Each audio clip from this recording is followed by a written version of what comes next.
Welcome to RGM. Are you in a band? Come and join us. Simply click on the RGM submission page, submit your music, and we'll sort the rest.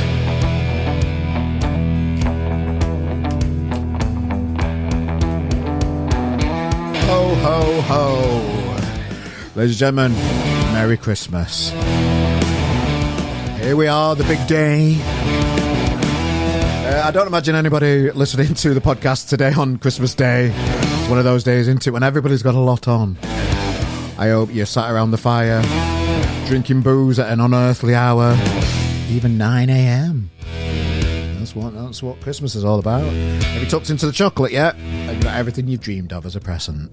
Are the kids all right? Have they got a happy face? Are they happy with the with all the crap that you've bought them that they're only going to play with for 5 minutes? I wish you a Merry Christmas from the bottom of my heart here at RGM.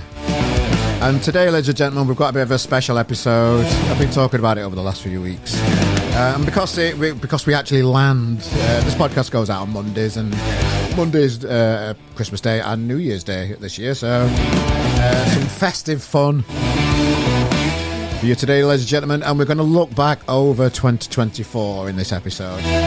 And I've been looking into all the interviews that we've done, and it's really nice to look back and just remember, all the good chats and what we've accomplished on doing this podcast. It's a major achievement doing a weekly episode or something. It's a lot of hard work, and I've kind of like appeased myself. But it looks looking back on it all, it's been worthwhile. And thank you as always to you all that are listening to the podcast. We've been delving into the grassroots music industry and beyond all year, speaking to people within the industry that have got an amazing story to tell about their story. So here we are. So what we're going to do then, ladies and gentlemen, all right, is I'm going to introduce you to what's coming up next. So we've got I've picked up some highlights to cover with you, all right. And on today's episode, we've got an amazing clip from Tom A. Smith talking about how Elton John gave him a phone call. We've got RIANNA Downey, a breakthrough winning an award at the Scottish Breakthrough Awards. Amazing story. We've got the boy Andrew CUSHIN. We've got a story about how he ended up at premiere having a few too many beers. It's always fun. We've got the amazing CHAZ JANKEL on as well, and his story about Ian Jury and getting headbutted on stage and having a big fight backstage. That's an amazing story coming your way. Miles Hunt, probably my biggest fanboy moment of the last year. As a massive Wonder stuff all the way through my life. It was difficult to rein in and not be too personal about one of your musical heroes, but we've got to look back with Miles Hunt, looking back over 30 years, over Bescott Festival, and when he fell asleep being interviewed by Elastica on MTV. That's a funny story. That's coming up. We've got my unofficial mentor, Neil Hargreaves, that's always there to give me honest critique and tell me what I'm doing right or wrong. I ask for it. And you've got to have people like that in your life. And Neil was a part of the show. And he talks us through, his experience as a band manager and beyond and what he's been up to. There's more, ladies and gentlemen. What an episode this is going to be. We've also got Joe CARNALL from Melbourne. It's amazing to see that they're doing one more big down in Sheffield. Good to see Melbourne still going. Talking about the calm before the storm, before the Monkeys and their band all kicked off. A great story coming your way for the podcast. And we finished the episode with the boys, the Mercians. Had a very good time with them at Tramlines Festival this year. Got to know them, really nice lads. And they give us their observations of the music scene, how they progress as a band and how much fun they're having on tour and doing what they do. So, there's a lot on this episode. Very enjoyable. So, ladies and gentlemen, whenever you're listening to this, we really appreciate your support over to 2024. Big plans ahead for the new year to keep this thing going and to, get you some really interesting people to soothe your ears, whether you're at the gym, whether you're at the work, in the car, go to work, whatever you're doing. Thank you from the bottom of my heart, and we wish you a Merry Christmas. So let's look back over 2024. Let's take it away. And we're going to start with Tom A. Smith. when we were in touring with Miles Kane, it was a day off in Manchester, and I got an email through in the morning that said, "Hi, Elton John has asked you to come along to his Hyde Park gig in London." And I was like, "Oh, that's amazing! That's great. He's asked us to come and watch. That's brilliant." Right, and then my dad rings us like 10 minutes later, and he goes, "Have you seen this email that's come through?" I went, "Yeah. Elton John's asked us to come to his Hyde Park gig." He went, "He's not asked you to come and watch it. He's asked you to bloody play it, Tom." I was like, and I read it over again, and it did say that. And I was like, I was with all the band at the time, and we just went absolutely mad. Like we went absolutely wild. And then like 10 minutes later, we then got an offer to open Leeds Festival.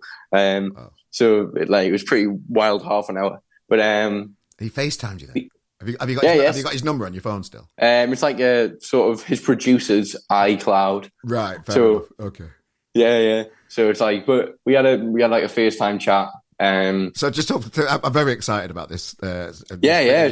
So imagine getting your phone and just seeing FaceTime as it, and then just seeing fucking Elton John's. It was wild. But so basically, it was supposed to happen the day before that happened. Yeah. But his pretty normal things that happen in life. His yacht was stranded, and he didn't have any signal. So his yacht outside, I think he was just outside of Nice. He didn't have a signal, so we had to. It's happened before to me, so I can't blame him. But he's I had to. We changed it to the next day, but I remember him opening up the call and he goes, "Hello, Tom, how are you? I'm so excited to chat." And he's there with his tinted red glasses, and he knows literally. I mean, he was in his full Elton John getup as well, nice. And so he knew everything about me, what I had coming up, all my singles I put out so far, everything I'd done, the gigs I'd done recently, and I was just.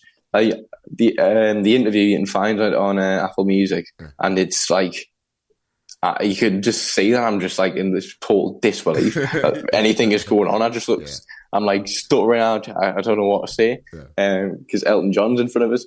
But then I met him at Hyde Park in London, which was a great day out. It was an amazing time. I've got this big plaque on my bedroom wall that says Tom A. Smith, British Summertime Concerts, Hyde Park, Elton John. Which is like me pride possession.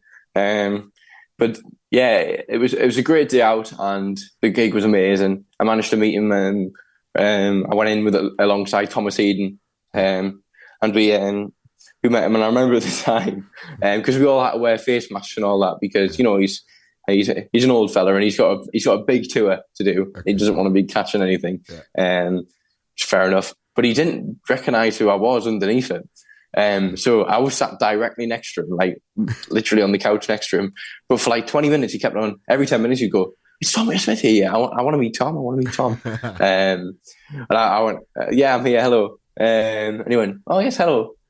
And then 10 minutes later, he'd say it again. And then I pulled my mask down and said, "Oh, I am here." And he was like, "We got a picture and all that."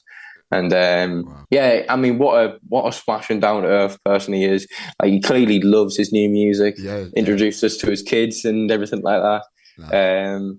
He loves his new music. And you can tell he's just someone who respects songwriters and is clearly a lover of music.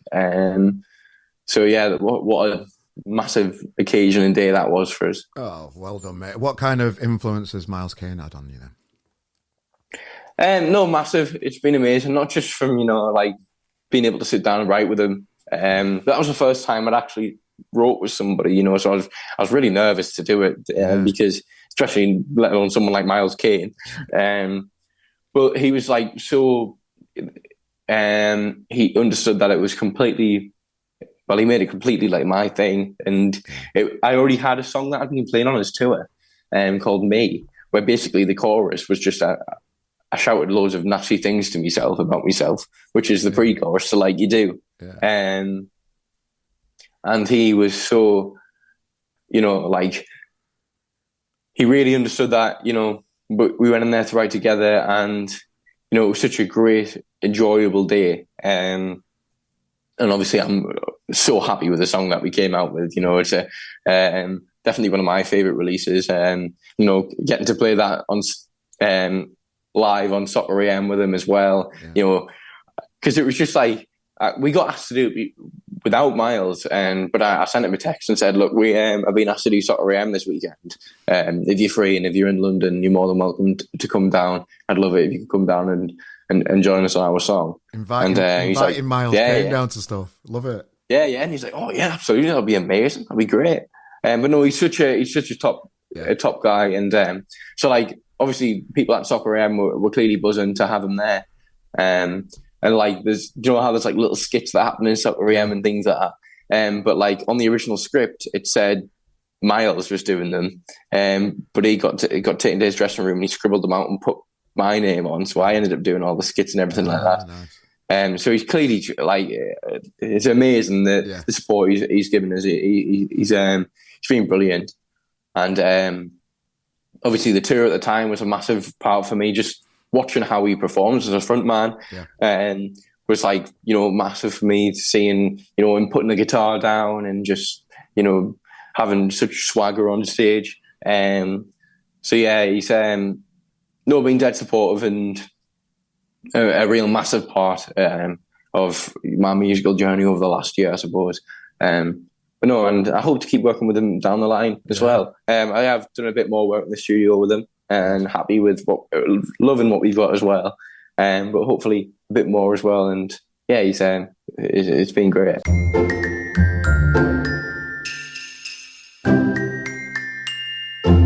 Winning an award then. So how did you find out about, you know, you won Breakthrough Artist at the Scottish Music Awards? How did you find out about it?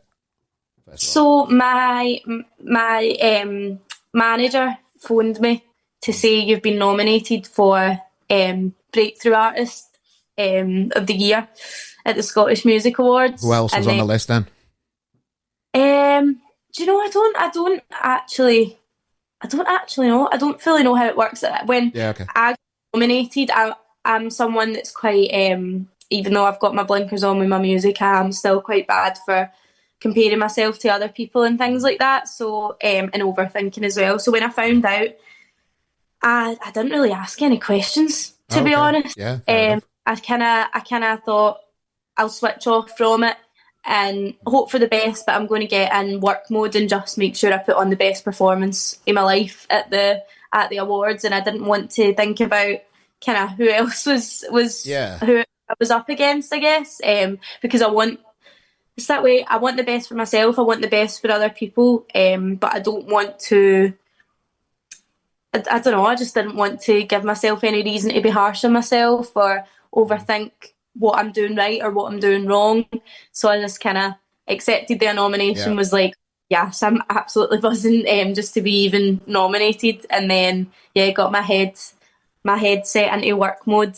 Got to the awards. Sat at my table patiently waiting, and then they announced my name. Did you arrange a speech before, like they say, you know, like at Oscars and that, when there's people say, I've not arranged a speech. Did you arrange a speech before? No. Okay. Honestly? Okay, fair enough. I did try to. You can ask anybody. I was like trying, and I was just talking so much shit. Honestly, it was terrible. So I just thought, you know what? I'll just leave it. I'll go up on stage. As long as I say thank you to Tennant's Light and Nordorf Robbins for nominating me, then that's it.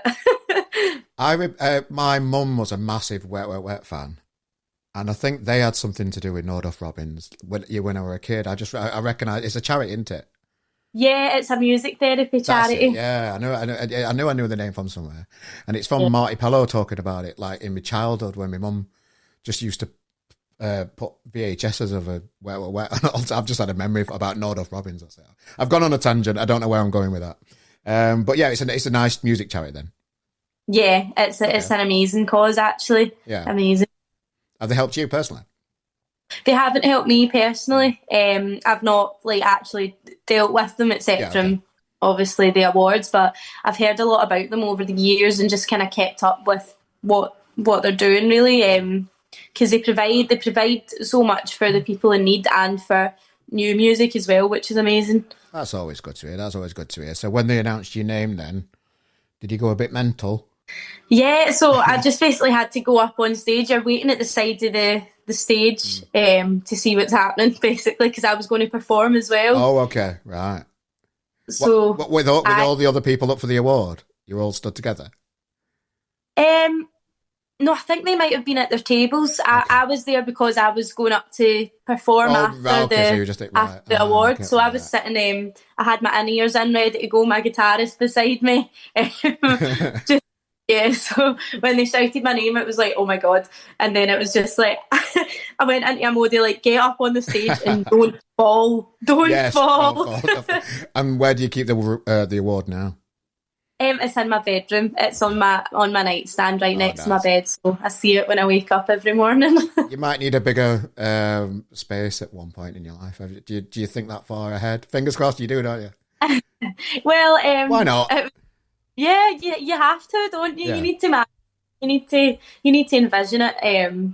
But yeah, I guess I'll make wee jokes here and there, and I'll try to like put it out in the universe without sounding too big-headed. But my guitarist actually left his suit in Liverpool and didn't realise till we got to Glasgow. Oh, nice. Which was, that was a sad one for him. It's usually the drummer or the bass player that does stuff like that. I don't know why that is. I don't know. I feel like drummers are quite punctual because they're very okay. They hold us all together, the rhythm section, don't they? I guess so.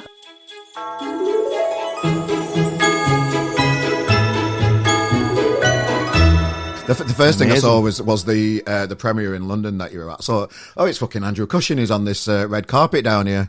What was that like as a northern lad going down to Big Smoke in London and just playing with all these celebrity people? What was that like?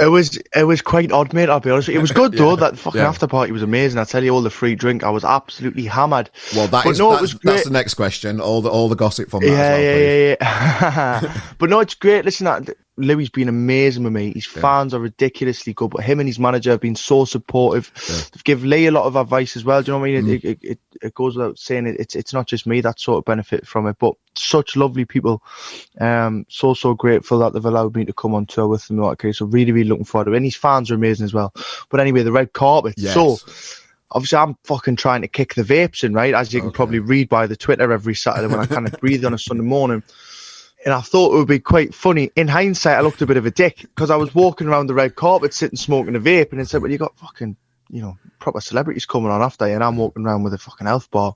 That cost us about £27 in the shop, fucking Leicester Square. But no, it was great. I decided to wear a bright green jacket so that everybody could see us. And it was good. It was really, really good. It was my first red carpet.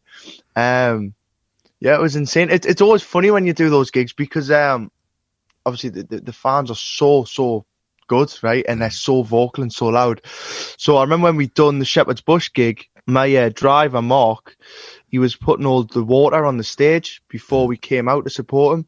And he's like a fucking 50-year-old man, bald head and big beard and all that kind of stuff, right? I'm fucking 32 Clem. And he's walked on the stage to put the bottles of water out. And all these lasses are going, hey, God! And he's came off as white as a ghost, right? Because, obviously whenever we do gigs, usually he's just putting them out on the stage and there might be headlines or we'll be supporting them, no one's arse. But that was the first time that I'd ever experienced a set of fans go just as mad for the support act as they would. I mean, not as they would, but go as mad for the support act as they virtually would for the headline. It was insane. So I can't wait to get out there and play for those fans. It's going to be great. And what happened at the after show party? Then I'm just going to ask again to see if you can dodge it again. Yeah, I just got hammered. I like really, really hammered. I distinctly remember being asked to leave, but I don't know who by. Okay. But it was great. I had a brilliant time from what I can remember. Don't know if there was dancers there. I think I might have been dancing on a pole at one point. Okay. Fucking hell. Yeah, it was good though. It was good. Yeah, do you know like that? Yeah. Do you know? Did you watch like the whole Alan Partridge thing? Yeah. Do you know when he's in his own head and he's pole dancing? Yeah, when it was a little bit like that. Cones. That's it. It was it was a little bit like that, but it was me on the pole. But it was great. It was great. Free drinks in it. Let's just take a bit of silence and just think about that. Everybody watching this video. Yeah, fucking hell.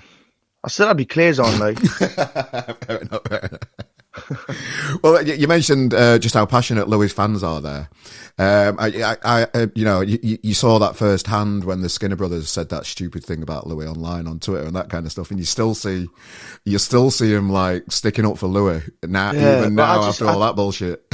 I don't know what the thing is with that, man. Do they just enjoy pissing people off, do you think? You think that's what it is? Because it's a fucking weird one. I'm a little bit disappointed with him, to be honest, because I've had him on the podcast before, and one of his things where's all the personalities in the industry? Where's all these people that have got a personality and they're not afraid to like have a go at people and all this bullshit? And then anybody that says anything to him, he just blocks them and I don't know. There's some. It doesn't feel natural. Like it feels like it's pantomime. It feels like it's bullshit. Yeah, and I'm not being funny. And I've met him before, and he seemed a nice lad. But you can have a personality without, disrespecting people or pissing people off. Do you know what I mean? I've got a personality, but it's quite a bubbly one. It's one that you can sit in a bar and have a laugh with. Yeah. That kind of personality is not someone that I'd want to sit in a boozer with. Do you know what I mean? Yeah. Sitting in this one's a cunt, and he's an arsehole. And do you know what I mean? Anyway, each to their own, I suppose. To their own. We'll all be fucking blocked in the morning anyway. well, fair enough. He's not blocked RGM yet. We reviewed one of his EPs and it didn't take kindly to it. And then we reviewed it again, reviewed the next EP because they're quite prolific. They are bringing a lot of music out. Then we reviewed it again and the reviewer loved it and he made no comment to it at all. So I'm just confused by that boy. That's where my head is it's an odd one. I mean, fair fucks them. They're obviously putting the graft in. They are. As you say, they're releasing a lot of music. And the flip side of the whole arsehole thing is, they are a band's name on a lot of people's mouths in this. So word does spread, whether it spreads for the right reasons or wrong reasons. Hey, I'm talking about them, so they're on. Well, that's radio, it. That's it. As am I. So whether you're for it or against it, I'm against it. Yeah. But whether you're for it or against it, you're still talking about it, aren't you? So any publicity is good publicity. They say. So, so you've got this amazing tour coming up with Louis, festivals all over the place. You've announced your biggest tour yet. You mentioned earlier you've nearly sold out the second night in Newcastle. Is it City Hall? Is it City Hall, mate? It's amazing. Such an iconic venue. 2,500 seats. Is that amazing? Yeah. Like it's just, you must be so proud of just like the community around you in Newcastle and embracing you like they are. Just so grateful. If somebody had sat me down 3-4 years ago when I was sat playing in that social club while the poker was going on and said, you're going to do nearly 5,000 tickets in the 3-4 years, I wouldn't have really begun to get my head around it. Do you know what I mean? I'm incredibly grateful to everyone. People have just got behind this project, and I think one of the nicest things I've found is whether people are into the music or not into the music, everybody's respecting what I'm doing, which is a really big thing. It's like I've had people sat in the boozers with us and they'll go, listen, son, like, I'm not going to lie, your music's not for me, but fair play to you, which is equally as nice, because it's like, I think everybody in Newcastle just enjoys seeing someone from Newcastle doing well. Do you know what I mean? And whether my music's their music or not, it's just nice that they feel privileged that they've got someone from the Northeast doing well. And I'm gonna absolutely do my best. But if we can sell out the second night, then that's 5,000 people in that's beginning where you get to a point where it's like, well, nice. So what can we do here? Do you know what I mean? Can we begin to look at the arena in a few years, can we do something open air, or do you know what I mean? It's beginning to get pretty special. Well, from lads from near me, Raytons, you mentioned them earlier. They're doing Sheffield Arena. They've built it up. They've built it up. It is possible. Of course. Possible. I think so. One of the greatest things about them is the whole no label thing, innit? Yeah. They've been an inspiration to so many bands. Yeah. I met the singer when they were doing a gig with the Libertines in Newcastle. And I just remember standing at the side of the stage, drinking a bottle of whiskey with them, absolutely hammered, but they're all lovely guys. Yeah. I've spoken to them a couple of times on social media. They give me a little shout out, actually, when they've done the Newcastle gig. I can't exactly remember what they were saying, I was hammered, but yeah, they give us a little shout. But they're nice guys, and it's like, again, it's a band that have put the graft in. Yeah. that aren't arseholes and they're reaping the benefits. Do you know what I mean? And that's something that every up and coming musician should be taking like a bit of a leaf out of their book. You know, There's a theme there, isn't there? Don't be an arsehole and be nice.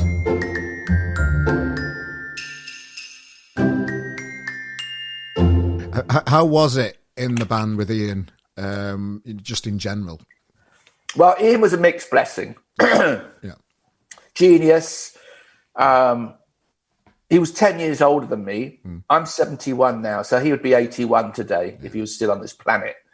Yeah.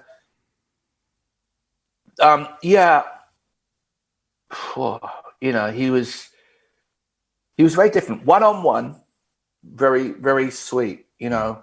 I do, and I know you've asked me, so I'm going to be honest. If he'd had a drink, he could get quite nasty. He could do, not always, but you know, he if he had a grudge or a gripe about somebody, you know, he could be quite could be a little bit hostile. And I likened him actually to a gang boss. You know, he was a bit like we were his gang. We were his like, you know, yeah, he liked a crew, you know, and he was the boss. Yeah. He had phenomenal energy and just loved life. Ian was essentially, before he became a musician, was very good at art. And I don't know if you know about his artwork, but he's had, you know, that he was very, very good. Peter Blake actually taught him, and Ian used to teach art as well. And Ian once said to me one day, he said, when I realised I couldn't paint as well as Rembrandt, I'll never be as good as Rembrandt. I'm going to go into, I'll try music. And not only that, you can get more girls that way. Right. I mean, like, you know, he was a laugh as well. He did like to have a laugh. You know, he did see the funny side of life. He was extremely stoic. He never complained about his disability. And life back then in the 70s was very difficult. There wasn't the facilities for disability. Getting in, you know, onto a stage could be a nightmare. Yeah. You know, if there weren't the steps or so. What was it like? What was it like for you to be part of that crew? Then did you feel part of the crew? Did you feel valued? Really, you know, was it all about Ian? Sometimes was that a problem? I know because the band's still working today, yeah, and it's a lot smoother today. I mean, to be honest, there isn't you know, it. Yeah, because you can imagine when there's a lot of drugs and a lot of drink involved, right? It's unpredictable, and you probably know people yourself that when they've had a drink, it's like carte blanche, you know, like to say what they really feel about somebody. But then you have to remember that all that's been fueled by alcohol, and I think it wasn't as mature as it could have been at times. Yeah. But maybe maturity isn't always at the heart of great music. Anyway, I don't know, but it was a very creative period. We were all a lot younger, had a lot more physical energy. It was, yeah, I mean, it was crazy at times. It was crazy. I mean, yeah, I mean, I remember one time, I don't know why, just a thought came up, you know, we were playing in Spain and we played in a huge gig in Madrid.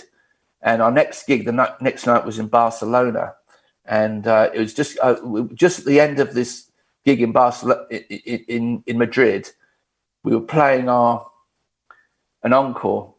It was a song called Francis, and I started it, and I didn't realise that the sax player had a little thing to play on the front. I'd forgotten about that, and I'm just playing the beginning of the song, and suddenly there's a hand on my head. I'm on stage in front of 3,000 people, and I turn around, it's Davey, our sax player, and he says, if you ever do that again, I'll kill you.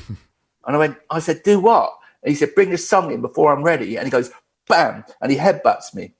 Yeah. And I went, whoa, reading back. And he came for me, and I put my hand up, and I managed to get one in. And I got So he'd headbutted me, and then I got him in the eye, right? And this is all going on, and the drummer is like keeps on playing, right? The guy, our roadie, who's standing aside, he was looking at girls in the front, like looking at some girl in the front of the audience, right? He wasn't looking, right? So all this is going on. Finally, somebody sees there's a big fight going on the keyboard rostrum, right? And he's alerted to it, and he gets hold of Davey, and he chucks him off the stage, and sends him into the dressing room. Ian comes over, takes full advantage of the melodrama and sings the rest of the song with head bowed on the Hammond. Is this what life has come to? Yeah. And that was just, when you're in. Okay, so what happens next? I go into the dressing room. And I think it's the law of the jungle at that point. Our roadie who had an illustrious past. He said, "Go on, CHAZ. The thing now is you go in, just you and him." He held the rest of the band back, and I went in there into the dressing room where Davey was, and Davey was apologetic, but he lost his rag. Too much sun, which he was he'd lost his rag. I mean, we'd all been in this little bubble, and that was just one example of how things could go nutty. Yeah.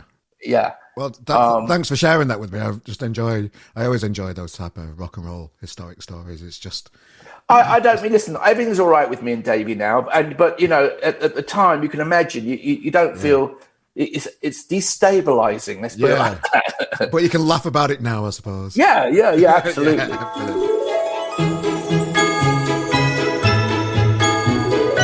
Well, my first experience of the band was, the big gigs that you had back in the 90s. So the Bescott Stadium, Phoenix Festival. Mm-hmm. How would you look back on those times now when now 30 odd years have passed and you've got this. It's funny now because both of those gigs that you mentioned, Phoenix and Bescott, of course, were filmed. Mm. And so really my memory of them is affected by the fact that, of course, the moments themselves only lasted 90 minutes. Yeah.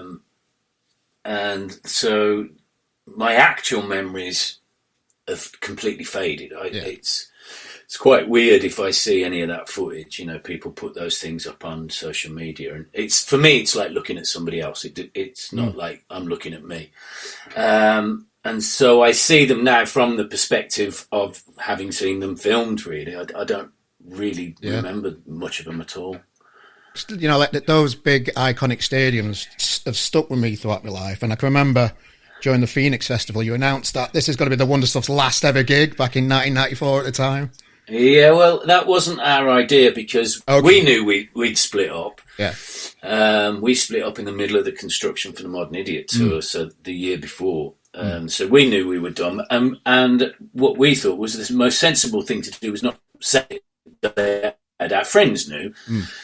The record company knew. But, we'd seen so many other bands split up and reform. We just thought we won't announce it. But then the Phoenix Festival itself, the tickets weren't going that great. And word had got around, so our agent knew, our managers knew. And so Vince Power, who was the promoter on Phoenix, he very politely asked, look, this would really help the festival out. If you announced it was your last show, we might sell some more tickets. And I was very much in I really don't care. It doesn't matter. So, if that helps, Vince, go ahead. So that's really how it didn't really come from the band, and I'd stopped caring at that point. I just wanted a different life, Yeah. So, just looking back over the times and everything and wondering, what's ahead for you at that point, it feels like you're kind of at that kind of place in your life now with music. I suppose I am. Yeah, for the second time, I want to make some changes. Yeah. I think back then, I knew that I still wanted to pursue music in one form or another, whether I would go into production, whether I would form another band. I sort of did both. But straight away after Phoenix, I'd been offered a job at MTV Europe. I was going to say, because you turned up on MTV with no hair and everybody's like, Double taking. Is that really Miles on? Yeah, it is. Yeah. So I knew the people there quite well because I lived around the corner from the office and the studios, and I'd been in the MTV Europe had been incredibly supportive particularly on the fourth Wonder Stuff album, Construction. So I seemed like I was in there all the time anyway. Paul King, he resigned from the 120 Minutes job to go over to VH1. And Catalina, the producer, who I'd sort of got a little bit friendly with, she said, would you be interested? And at first, it wasn't anything I was interested in, but I was like, okay, I'll go for I won't get the job. I'll go for the screen test. And they offered it me like a few days later. And I'm like, oh, shit. So a real butterfly in the stomach moment, which I thought was healthy because I used to get anxious about going on stage with the Wonder Stuff. I still do, but I'm not nervous. Like I'm not in fear that something is going to go wrong because I completely trusted in the other members of the band. I always thought we were well rehearsed enough to have the audacity to go on stage. So I was never nervous, but there was a certain anxiety that would come with it.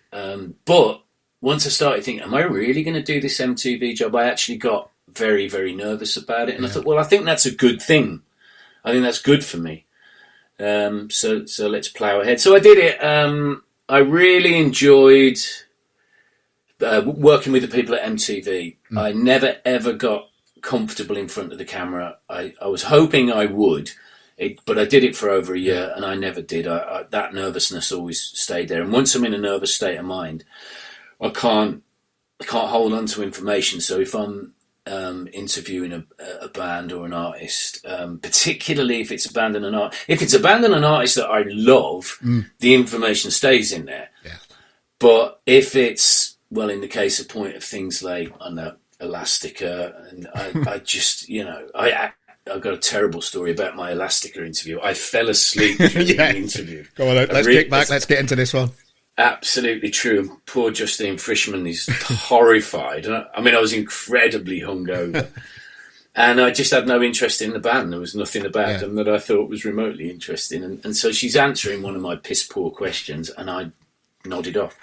Yeah. So that wasn't good. And I suppose I was always nervous of, I'd been in a band, so I knew what a gang mentality was to deal with, and I was very much on my own.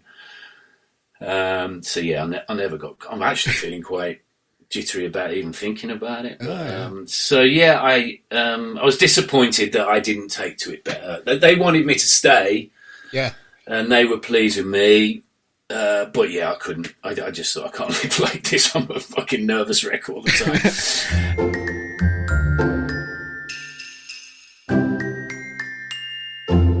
You've always supported what we did, and you were kind of there right at the start when I was thinking about really going for it with RGM, and you gave me some advice at the past to, ruffle a few feathers and, don't be a boring magazine like the market's quite saturated with.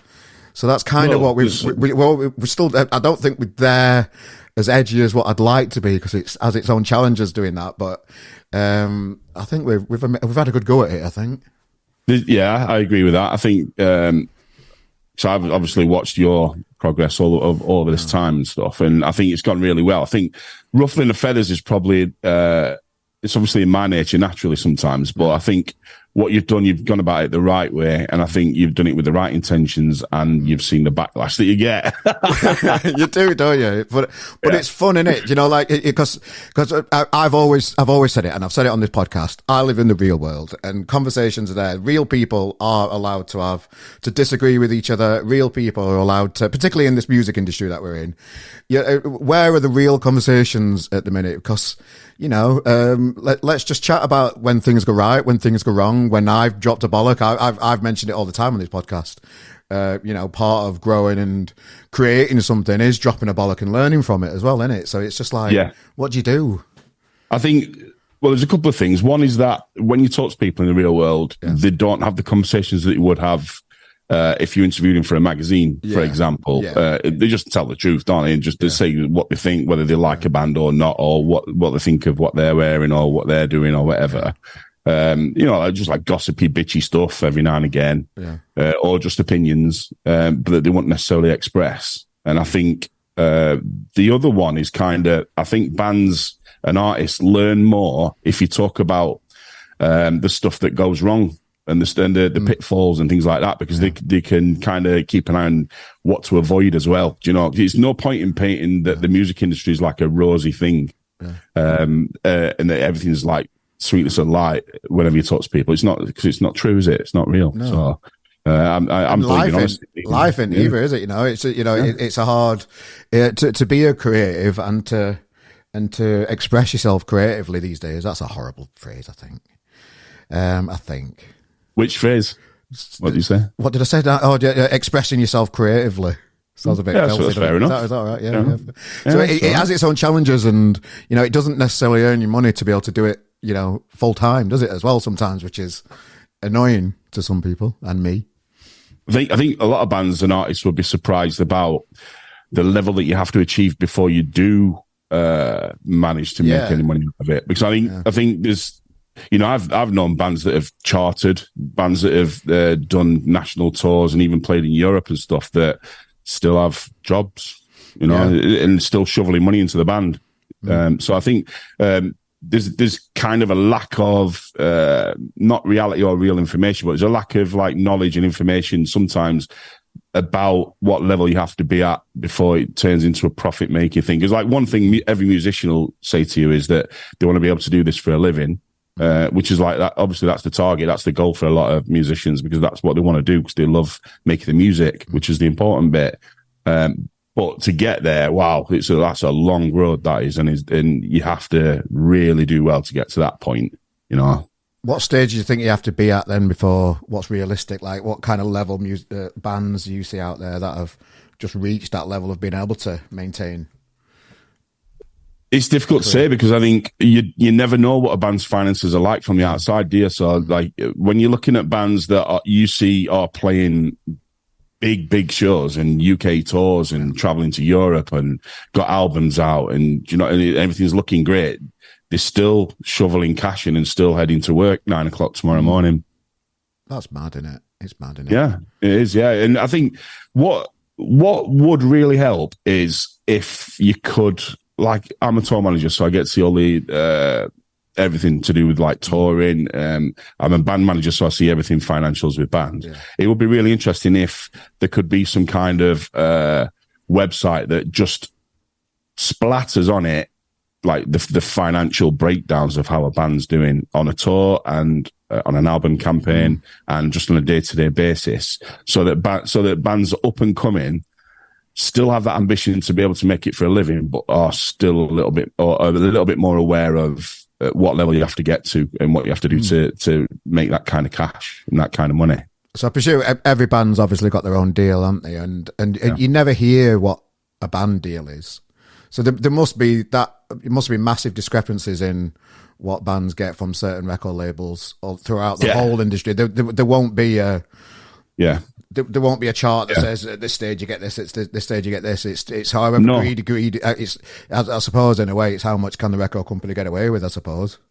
But I can't say too much, but like I've been dealing with one very toxic relationship with a record label, and like the financials are a right mess.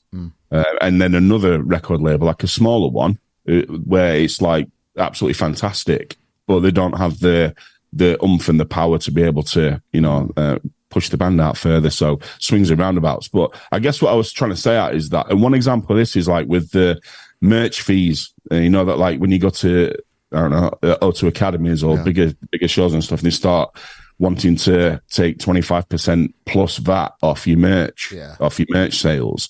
When that was kind of discussed a while back, weren't it, online a few weeks ago, and it kind of, a lot of bands were shocked that was even a thing.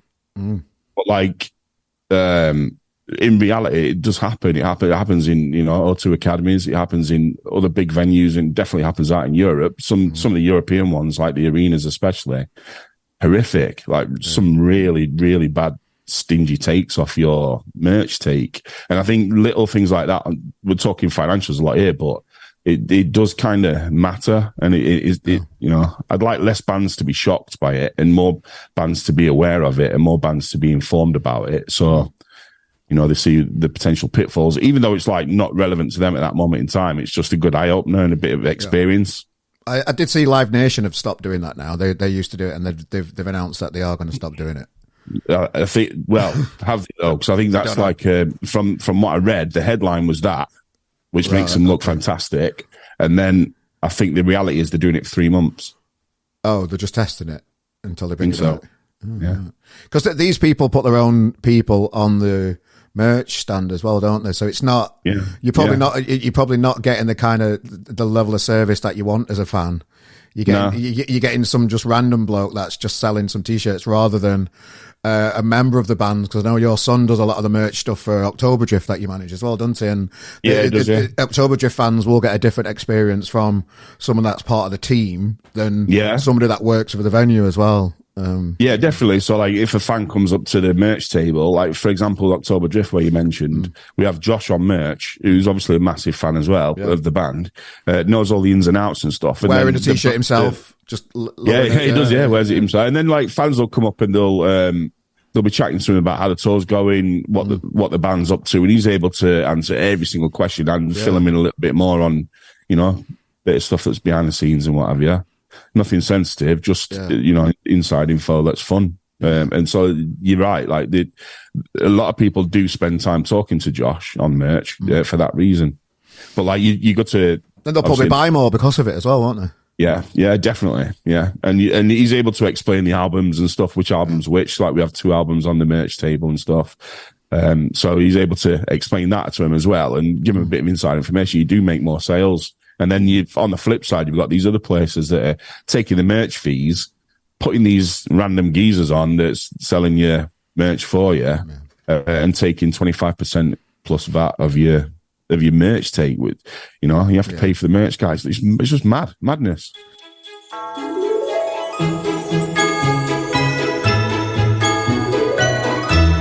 Obviously, this is like the calm before the storm, isn't it? But it just felt like there were loads of old people doing stuff, and that's coming. Yeah. That's because I was 14, 15. So everybody over the age of 22 was old to me, and I attribute a lot of that era's success to. Obviously, there's loads of respect now for these guys, and rightly so. But I couldn't give a shit about Pulp when I was growing up. I was like anti-Pulp. I saw this bloke who I think, I've now grown to realise is an incredible frontman, an incredible person and songwriter. But I saw Jarvis Cocker as, what's he poncing around up there for? They were just like anti where I was from in the city, what I did, what the friends I surrounded myself with, wrongly. But what it did do is it gave us a bit of a fire to do something for ourselves. And I think in the wake of the Monkees and the New Yorkshire thing and all those bands that came with it, I think a lot of the younger bands have made the mistake of just trying to do what we did. Yeah. If I'm a new band coming from Sheffield, I don't play a guitar pretty much, or I really change what we're about, because you're never going to be able to recreate what happened, between 2003 and 2006 in this city. It was incredible. So you've kind of got to do your own thing. I think we were trying to be anti-Pulp, definitely anti-Def Leppard, definitely not Human League or Heaven 17 or any of that. Now I'd bloody love to do it. But I think that set us apart a bit and made us feel young and different. I think have I answered your question? Yeah, no, that's great. And you're just talking about what Sheffield like around you. Perfect. So it seemed to be like people in bands were a lot older than us, and we didn't feel like they represented us. And then fast forward 18 months, and then the world turned on its head. When was the first time that you started to realise that we've got some traction here as a band? And you start, you mentioned yourself, you whittled down the cover songs. The crowds kept coming. It felt like you were doing your own stuff, and they weren't just here to. It weren't just family and friends coming to see you. There were more people coming to see you. How did that feel as a band to start thinking? There's something in it here. We've got a little bit of traction here. It's starting. I'd say, like, to any aspiring artist or band. The moment you get someone stood in front of you who you don't know singing your song back to you, it's the start of the addiction for me. Because that gave me a real buzz. I couldn't believe how something I'd been a part of had an effect on someone to sing those words. Because you think about it, you've got to either be like pretty drunk or really into something as I would say, a northern man to go and stand in a room and then give your heart to something. Does that make sense? Yeah. Don't want to sound like a Luddite or a Neanderthal, but I think there's some truth in that. Yeah. Like, if I go and commit and sing my heart out to something, I've got to bloody love it, or it's 3 a.m. Do you know what I mean? Yeah. So yeah, that moment where some stranger stood on this front row that I'd never met, singing my words or our words back to us, that became a bit of a, looking back, a bit of a drug. And I wanted to play in bigger rooms in front of more people and write some more songs. Where was it then? Was it like Grapes, Boardwalky type of place? It would have been Grapes and Boardwalk, yeah. They were the first haunts. For everybody who was young enough to miss the upstairs room in the Grapes, you missed a trick there, because we don't have those rooms anymore, I don't think. Well, I'm saying this, venues across the city will be screaming at me. So that's probably false what I've just said, but I don't know, there was just something magical about the Grapes, and obviously it's nostalgia for me and it's me looking back, but to have a boozer downstairs and a little room with a venue upstairs, and it's where Milburn played the first gigs, it's where Monkeys played the first gigs. We did a couple of gigs together up there. Just pretty special. And obviously shout out to the Boardwalk as well, which was integral to bringing all these bands on that you now know. Well, I remember playing the Grapes many times with Ash, the sound guy, just telling us that everything sounded wrong. He wasn't a happy chap, was he? You were funny. But he was one of those guys, and you have it, don't you? You will have it in every music scene. Oh yeah, he once went on tour with whatever, who supported U2's dog or something. I don't know. And as kids, you're like, oh my God, he knows what he's doing. When in actual fact, did he? None of us did, and that's fine.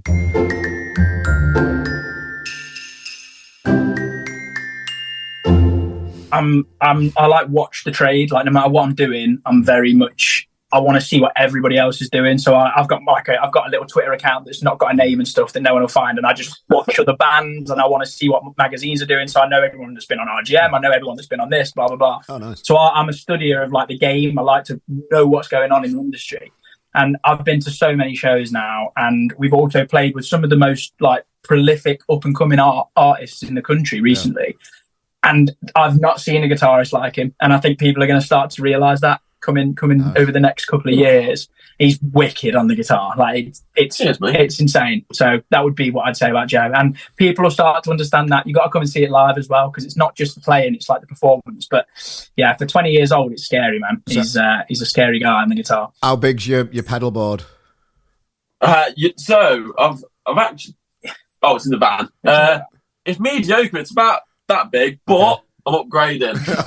You are. The one thing the Mercians haven't got is money. Between the five of us is money. We're all broke. So, like, I watch the K's and stuff, and Ryan from the K's, one of my favourite bands at the minute, the K's. Ryan from the K's has like 2 stacked amps with a pedal board that's like I watched that earlier on today. He put a rundown of his gear, didn't he? It's insane. He did it earlier today, and I it's insane. That. And he's got these square things on each side.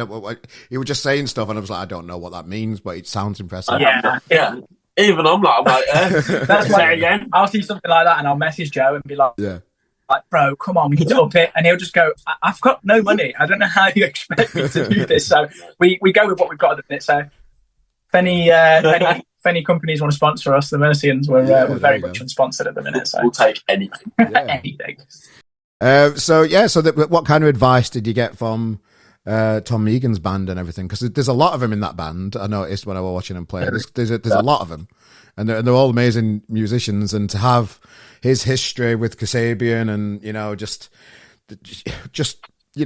having all that, having the holy grail of having a career in the music industry, has he given you any advice to move on with that?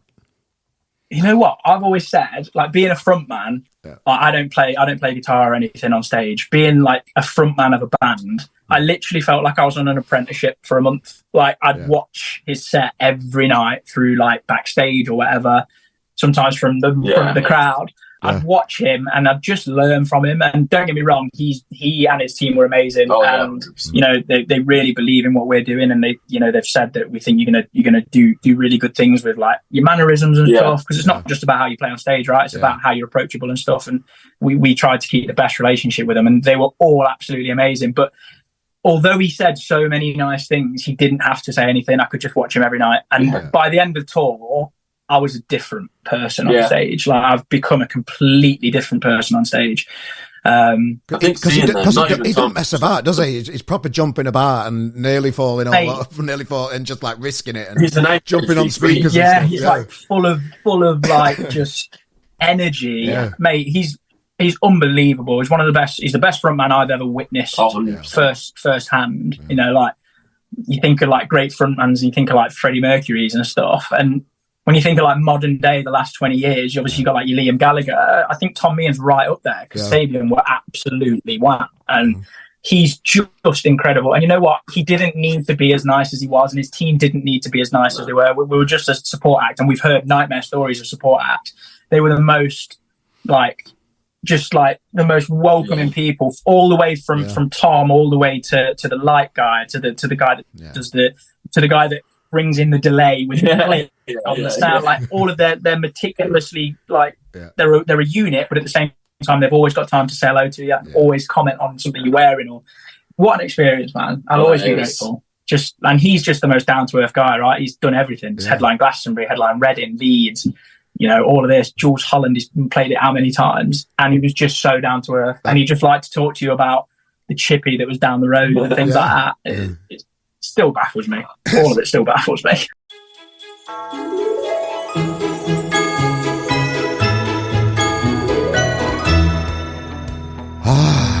What an episode. What a look back. So just so you know, we've just heard some clips from Tom A. Smith, RIANNA Downey, Andrew CUSHIN, CHAZ Jankel from Ian Joey and the Blockheads, Miles Hunt, Neil Hargreaves, Joe CARNALL from Millbone, and the Mercians this week. So again, next week we've got an amazing compilation for you as well next week, something to look forward to.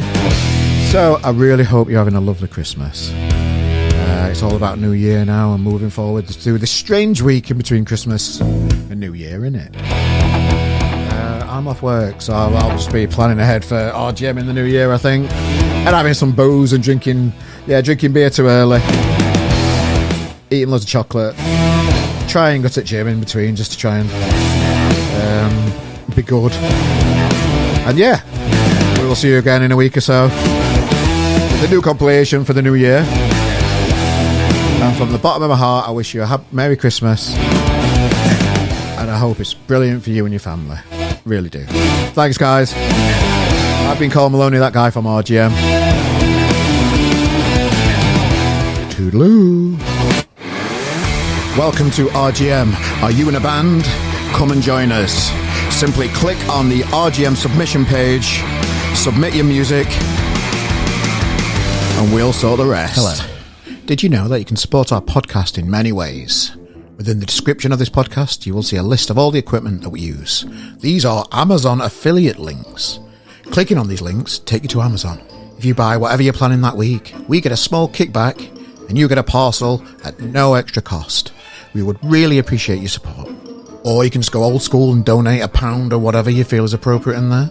Please subscribe, tell a friend about our show, and thank you for your support, and we'll see you next week.